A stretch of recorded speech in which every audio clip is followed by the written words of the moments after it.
Assalamualaikum warahmatullahi wabarakatuh. Di sini kami akan menjelaskan materi mengenai komunikasi data. Perkenalkan, nama saya Dewi Nurbaiti dan saya Siti Nurhamisah. Dan sebagian teman-teman saya yang bekerja di belakang layar ada Yulia, Anida Muarifah, dan Leni Sitir Malina. Pengertian komunikasi data. Komunikasi data adalah pertukaran data dua perangkat melalui beberapa bentuk media transmisi seperti kabel.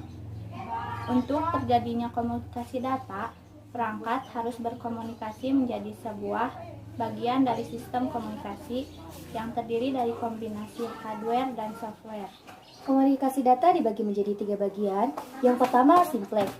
Simplex merupakan media komunikasi antara pengirim data penerima yang bersifat satu arah, di mana sisi pengirim hanya berfungsi sebagai pengirim informasi, sedangkan sisi penerima berfungsi sebagai penerima.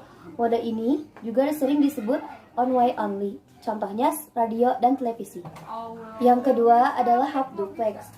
Half duplex adalah merupakan suatu komunikasi data yang dapat dilakukan secara dua arah, namun tidak waktu yang bersamaan, di mana si pengirim dapat mengirim informasi dan sisi yang lain berfungsi sebagai penerima, sehingga metode ini sering disebut sebagai saluran two-way alternate.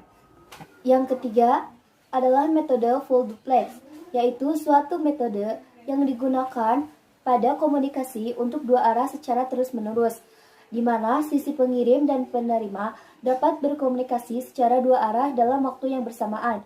Dua pihak yang saling berkomunikasi akan mengirimkan informasi dan menerima informasi dalam waktu yang sama, dan umumnya membutuhkan dua jalur komunikasi, contohnya seperti handphone dan laptop.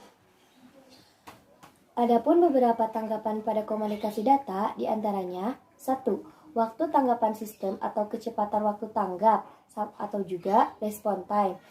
Ukuran kecepatan sistem dalam memberikan tanggapan atas input data yang dimasukkan. Yang kedua adalah throughput atau istilah komputer, jumlah kerja yang dapat diselesaikan dalam satu waktu. Throughput ukuran besar sistem percentage waktu untuk pengiriman data dengan melewati media transmisi tertentu. Memaksimalkan jalur transmisi pada berbuffer lebih cepat. Yang ketiga, faktor manusia yang belum terlatih. Faktor manusia, faktor perancangan sistem, kesalahan dalam melakukan input, dan meminimalisir karena kesalahan human error. Kemudian, cara kerja jaringan telepon seluler. Telepon seluler menggunakan sistem wireless. Pengirim dan penerimanya harus tetap tercakup BTS, Base Transceiver Station.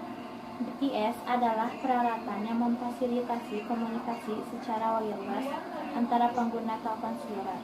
Cara kerja telepon seluler wireless antara lain, suara dari pengirim diterima oleh alat yang disebut mikrofon. Mikrofon mengubah gelombang suara menjadi sinyal listrik dan kemudian dipancarkan oleh ponsel ke BTS terdekat. Sinyal tersebut diterima oleh BTS dan sinyal tersebut diteruskan ke pusat telekomunikasi. Dari pusat telekomunikasi, sinyal diteruskan kepada BTS terdekat, kemudian diteruskan ke si penerima. Setelah sampai kepada si penerima, maka sinyal tersebut diubah lagi menjadi gelombang suara oleh alat yang disebut speaker.